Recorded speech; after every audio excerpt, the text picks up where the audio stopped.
With the other projects that we've worked on, LG is starting to dominate that skyline.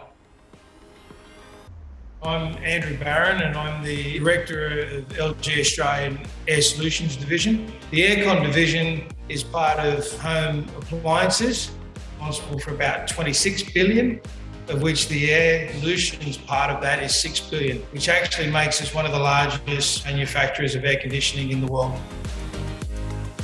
The last 4 years, we're actually either completed or working on 7 major projects, of which Aurora is still the most iconic of all.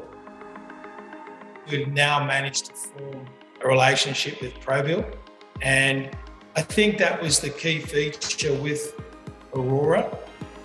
There were concerns about reliability because our product wasn't overly well known at the time, and through listening to those concerns, Aurora has a 7-year warranty, address service issues or parts issues by making sure that key product lives on site, so if ever there's an issue it can be fixed immediately.